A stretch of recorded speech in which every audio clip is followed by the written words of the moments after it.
Девета недела, крај на февруари.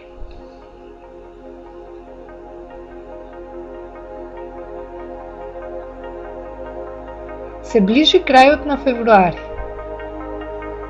Во Стариот Рим, февруари бил крајот на годината. Од времето на Јулиј Цезар, после 28 се додава уште еден ден, на секоја четврта година, 29 февруари. Зошто?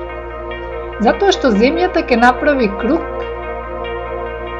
и за 365 денови и уште четвртина. Земјата на 28 февруари е овде и недостасува четвртина од денот за да ја потполни годината.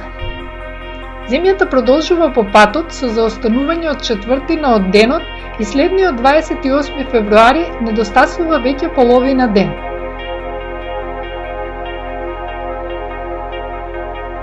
За една година подоцна тоа се 3/4 од денот. После 4 години недостасуваат 4/4 или цел еден ден. Секоја четврта година таа празнина ја пополнува 29 февруари. Секоја четврта година е престапна бидејќи има 366 денови. Така ја потполнуваме празнината во календарот.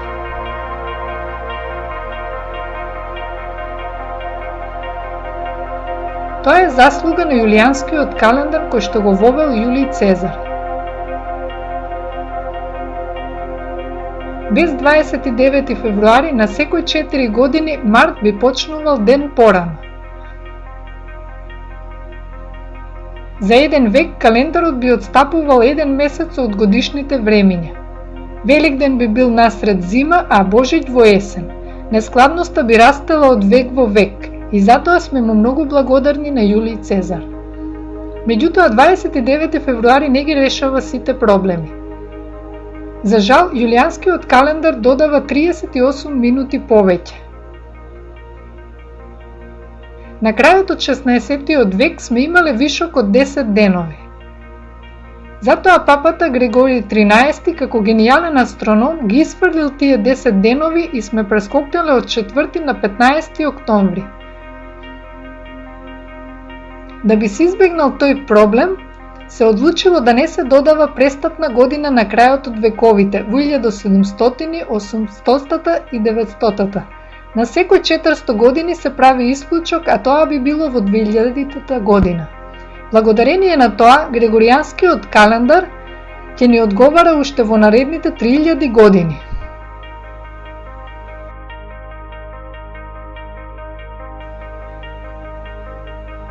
Во православните земји, како Македонија и Русија, например, се задржал јулијанскиот календар. Затоа македонскиот Великден се слави 13 денови покасно. Рускиот Божиќ исто така. Зошто 13 денови кога папата Григори исфрлил 10? Од тоа време јулијанскиот календар отстапил за уште 3 денови. И сега вкупно доцни 13 денови.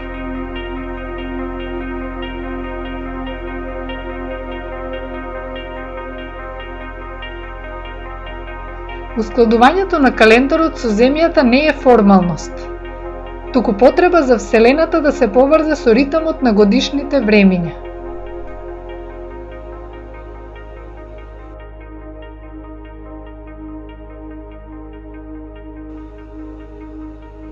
Ако календарот е добро подесен, зошто Великден е некогаш во март, а некогаш во април? Датумот на Великден не зависи само од сонцето, туку и од месечината. Великден е секогаш во недела после првата полна месечина во пролет. Постои месечев календар и исламски календар. Крајот на Рамазан го означува младата месечина ден после појавувањето на српот. Ускладувањето на циклусот месечина и сонце е многу сложено.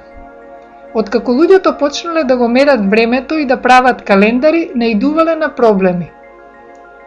Најстариот познат календар е праисторискиот храм Стоунхендж во Англија. Неговата оска е насочена на кај изгревот на сонцето, на денот на летната долгоденица на 21 јуни.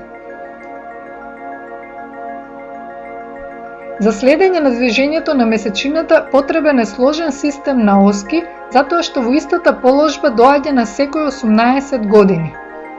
И покрај тоа нашите предци можеле да го предвидат затемнувањето кога сонцето и месечината се сретнуваат. Успеале да ги соединат сончевиот и месечевиот календар.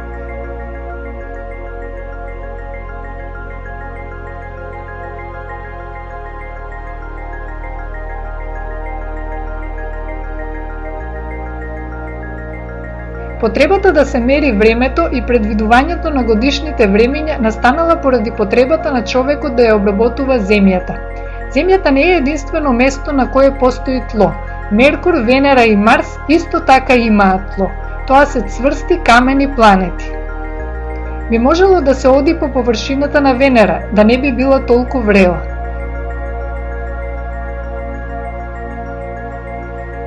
Еден ден сигурно ќе можеме да одиме по каменото тло на Марс. Но никогаш нема да можеме да одиме по Сатурн и Јупитер.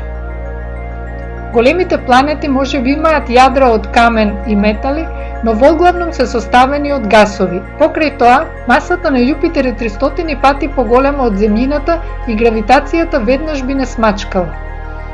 Истото важи и за Сатурн, кој е 100 пати помасивен од Земјата. Во блиска иднина единствено постои шанса да зачекориме на Марс.